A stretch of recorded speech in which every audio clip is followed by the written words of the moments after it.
Stock specific अगर कुछ अच्छे ट्रेड्स बता सकें तो देखिए, स्टॉक स्पेसिफिक्स में बहुत सारे स्टॉक्स हैं। अब अगर मैं आपको फाइनेंशियल सर्विसेज के स्टॉक्स में बताऊं तो जियो फाइनेंस हमें लगता है डबल हो जाएगा, 4 से 5 महीने का पर्सपेक्टिव लीजिए। और इसी साल 2025 में बजाज फाइनेंस हो सकता है आधा हो जाए, 8,100 दिखा के 4,100 तक गिर जाए। तो ऐसे में दो तरफा चाल है।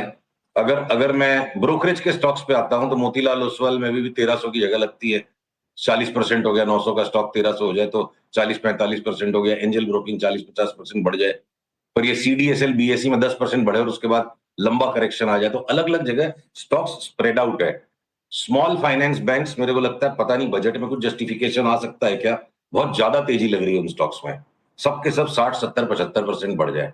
But at the same PSU banks में सिर्फ एक आईओबी का फाइनल बॉटम हो गया, लगता है वो डबल हो जाए यहाँ से, थोड़ा सा और इंतजार, 4-5-7% का करेक्शन और हो जाए पीएसयू बैंक्स में, उसके बाद उनको भी दबा के लेंगे। पर बैंक निफ्टी के जो लार्ज स्टॉक्स हैं, HDFC, ICICI, even axis bank हो सकता है, इनसे परहेज रखेंगे। ये घूम फिर के बार बार करेक्शन देके इंडेक्स को दबाते रहेंगे। लार्ज बैंक्स को हमें शॉर्ट कर करके हेज करना है, small finance banks, PSU banks को दबा के लेंगे।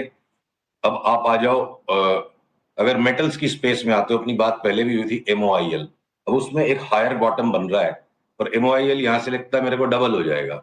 3 से 6 महीने का पर्सपेक्टिव रखिए। मैंगनीज के prices world wide shoot up करते जा रहे हैं।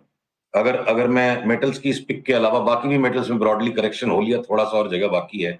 ऑटोज में हम टाटा मोटर्स पे तेजी और बढ़ाते जाएंगे। ब्रिटिश पाउंड में कल बड़ा रिवर्सल आ गया, 20% की जंप वहां आती है, टाटा मोटर्स 40% बढ़ जाएगा। अभी हम 25% की बात लेके चलते हैं। तो मैं अगर इंश्योरेंस के स्टॉक से एसबीआई लाइफ, एचडीएफसी लाइफ, इन दोनों में 40 से 50% तक की ऊपर जगह देखता हूं। एलआईसी ऑफ इंडिया भी 25 से 30% एक बार बढ़ जाए तो रिलायंस ओएनजीसी मार्केट को सामने से लीड करेंगे। तो अनुज, आईटी के स्टॉक्स में एक ब्रॉड बेस्ड करेक्शन आ जाए कि वो घटे ही नहीं है बिल्कुल, और उसके सिवा इवन मीडिया के स्टॉक्स में जिनमें कुटाई हो रही है, थोड़ी देर पहले मैं सुन रहा था इनको अपने वीरू को कि पीवीआर को ऐसे पीटा जा रहा है, हो सकता है 1-2 दिन में पीवीआर का भी बॉटम बन जाए, वापस 400-500 रुपए की तेजी हो जाएगी।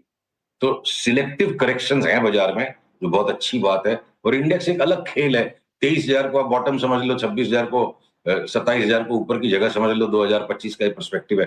पर इंडिविजुअल स्टॉक्स में टाइम टू टाइम करेक्शन हो जाने के बाद पकड़ पकड़ के 25, 30, 40% तक कमाने की जगह अभी भी बाजार दे रहा है।